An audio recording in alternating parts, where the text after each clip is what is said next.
We're back out here at the Big Lake once again, and today we're talking about my approach to fall fishing as we move deeper into October and into November, and those conditions on the water continue to get more and more rough, and the lures and presentations that are getting it done for me right now. Stick around, you don't want to miss this one. Ooh, ooh, ooh. Ooh, I got him. I felt that. Come on, you. Look at the size of this one. Ooh.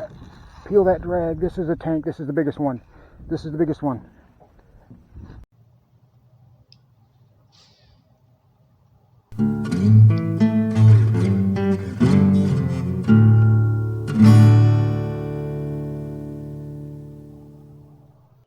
And here is this video's featured comment. Congratulations! If you would like to have a chance to have your comment featured in an upcoming video, all you've got to do is leave a comment. And now, on with the video.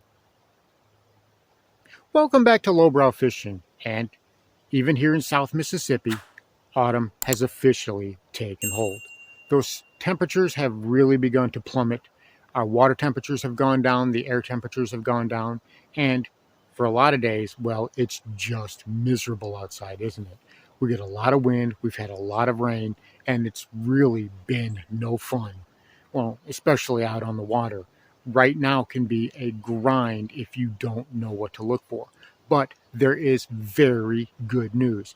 If you were here at the channel last year, you know I did a video talking about why right now can be the very best time all year to be a bank angler. And that's because those fish are really starting to press up shallow. They're not quite there all the way yet, but a lot of those fish have moved up, right? I mean, just a couple of months ago, things were completely different than they are now. Last month in September, we're talking about how the water temperatures were hot, how the vegetation had grown over, and how those fish were, playing hard to get, essentially. They were really being hard to catch. But here it is, just a short while later, just a few weeks later, and how drastically and dramatically conditions have changed. Things have essentially turned a 180. And as I've said, if you are a bank angler, right now is the best time of year, your greatest opportunity to go out and catch a good number of bass, at least on the fisheries in my area and a lot of fisheries that I know about. And we're going to talk about what it is I'm looking for, the places that I'm targeting, why I'm targeting them, and the baits that I'm throwing, the lures that I'm using in order to pick those places apart, And always, it's going to start with, whether I'm on the little boat, whether I'm on the bass buggy, whether I'm fishing from the bank or whatever, it's always going to start with covering water. That's going to be my primary concern.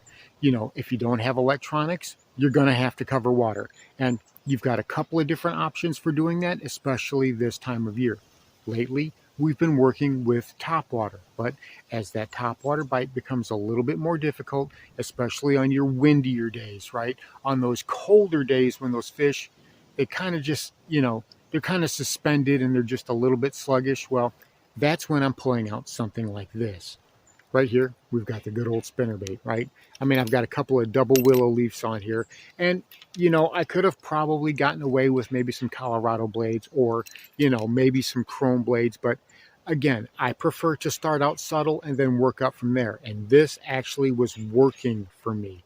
I hooked into a bass just right after I got to the water, actually, and started working this. But we had a little bit more wind. We actually had quite a bit of waves rolling along. And it doesn't matter if you're working from the bank or if you're working from the boat, something like this is going to be an exceptionally effective search bait. And I'm just working it on a standard bait cast. I've got 12-pound fluorocarbon. I've got 6.4 to 1, 7 foot. But this is a medium heavy, but this is my casting setup. Remember, this is the one that's got the micro guides on it. So it's got that moderate fast tip. This is made for more that side hook presentation rather than reeling down and hooking like we would with jigs or Texas rigs. This casting setup really is effective for me, and it allows me to use this to put search baits on, and work, I can work this with a lipless, I can work this with a chatterbait or a spinnerbait, which is what I had on today. But Something like a bladed jig would also be an exceptional type of search bait. I've told you before that right now is probably my favorite time of year to fish a bladed jig. As we move more and more into the fall, a bladed jig is going to be really hard to beat, especially for a search bait, and you can pare it down. Like I usually work about a 3/8 or a quarter. We put that fluke on the back of it. And again, I've caught so many fish with it, especially in the fall and from the bank. It's just what works for me. And I bet it can work for you, especially if you try to use it as a search bait. Now, next up, we have our Texas red worm. Don't sleep on a Texas red worm in the fall. Just a regular 5-inch stick bait. I've got a 1/4 ounce bullet weight here. I've got the bobber stop just a little bit up, the weight stop technically. I've got it just a little bit higher up, working an EWG hook because that's what worked well for me today. And I use this in those areas after I've located bass with that search bait. So I can take this and I can begin to pick those areas apart. I can make those detailed casts into those specific pockets that I'm looking towards, right? I can find those areas I really want to laser focus on and just pick them apart with this. Now, if you want to use this as a search bait, if those fish they've got their bellies in the mud, that they're going to be sluggish, you can do that too. A lot of times if I'm having trouble getting a bite, especially with a moving bait, like a spinner bait or a lipless, I'll pick this up and I'll go to work with it. I will slow things down. And a lot of times I can have really great success. So it doesn't have to be your second option. A lot of times, especially from the bank, this could actually be your first option. And I've got it just on my standard setup here for fishing heavy vegetated waters that I have. I've got 30-pound braid and I'm working to a 17-pound fluorocarbon leader. I believe this is a 7.1 to 1 gear ratio. This is the new reel that replaced the Silver Max. So we're still getting acquainted with one another, but it's a great little reel. But this is the setup. We've got a 7-foot medium heavy fast rod, and this is more for that winding down and setting the hook. And when I'm winding down and setting the hook, I'm not playing around. I'm doing it with force. So that way I make sure that I'm getting those fish and bringing them to the boat or bringing them to the bank. Now, you thought we were going to be able to get away with doing a video about late fall fishing and not talk about one of these guys, but I have to talk about a jerkbait. I've beat this horse into the ground. I understand that, but it is such an effective bait, especially as we get colder and colder. I totally change how I'm fishing this right now, though. Rather than that rip, rip, rip, rip cadence that I'm using with very few pauses, I've slowed this down quite a bit. Now I'm working it more in that traditional manner that you would think of about working a jerkbait. Sometimes I'm letting this hang in that water 5 or 10 seconds because those fish, cold water is relative. It may still be, 65, 70 degree water temps or more here, but it's relative to those fish in this area. That's pretty cold and they're not accustomed to it. So they don't really like it much. It may be in the 40s where you are, but like I said, it's all relative to those bass. Bass around here have never experienced those types of cold water temps. So what we have is pretty much, that's what they're used to. So we fish this pretty much the same as we would anywhere else. And that's rip, rip, pause, and letting it sit there 5 or 10 seconds. And, I'm going with the smaller size. This is the 200. This is only the 2-hook variety. And today, with it being as cloudy as it is and as windy as it is, obviously I wanted a little bit of flash. I wanted a little bit of sparkle.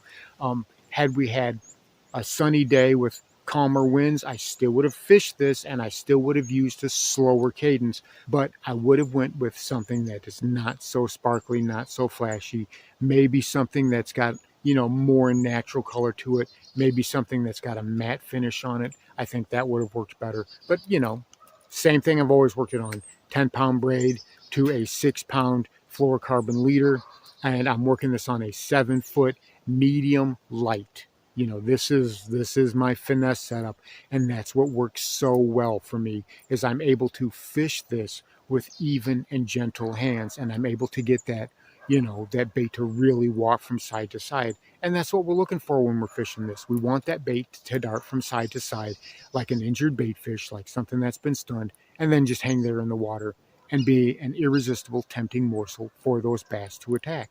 And if we can do that, I'm telling you, you will get more strikes than you ever thought possible, especially this time of year.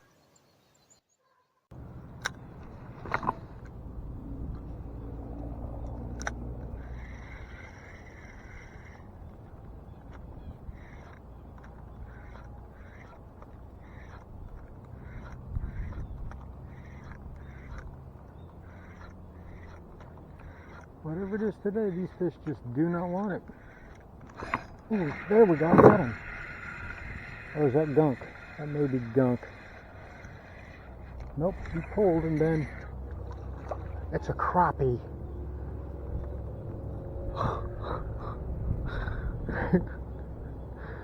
Oh my goodness, and I got him good too. Oh, let's see what I can do about getting this out of your brain. Beautiful little crappie. I knew that felt really strange. Yeah, you're gonna be all right. That's I don't know, close to 10. That's got to be more than 10 inches. Beautiful little crappie. All right, buddy. Thank you. Crazy catch, but hey, we will take it. Oh, and there he went. All right. Now it's kind of a surprise bait. Another thing that I'm finding myself still working because it's still very effective, and that is a smaller square bill crankbait. And I'm working this up and down along the bank. I've kind of got the little boat parked parallel, and I cast it out and I'm working it back to me. If I can work it from shallower water to deeper water over the tops of vegetation, then I'm doing that. This was what I had picked today. It's that darker color, it's got that harder edge outline. And again, we're going with those smaller sizes because that's pretty much what those bass are feeding on right now, are those smaller ones. Now, as far as how long this is going to hold out, I don't know, but right now it's still a very effective presentation. And I'm still getting a few bites on those silent lipless cranks. But this right here is still a primary search bait for me, along there with the spinner bait and the chatter bait. So this is something you might want to consider too. I don't know about maybe from the bank so much, unless you've got like a hard bottom bank. If you've got a hard bottom, sandy bottom, gravelly bottom, something that doesn't have a lot of vegetation, this may work okay for you. It may work well for you. But if you have something that's got a lot of vegetation in your water, then stick with the spinnerbait and the bladed jig. I believe those are going to be a little bit better options for you. So let's go out on the water and take a look at some examples of some of the places that I'm working, whenever I'm targeting specific spots or whether I'm working open water trying to cover. I'm looking for laydowns, rock piles, and those sorts of things, and how I'm targeting them, where I'm targeting them from, and with what baits I'm using to work those particular areas. So let's go. Okay, when I'm looking for places that I'm targeting as we move deeper into the fall, middle October, late October, you see that busted up concrete, all of that right there. All of that is a gold mine because it holds fish.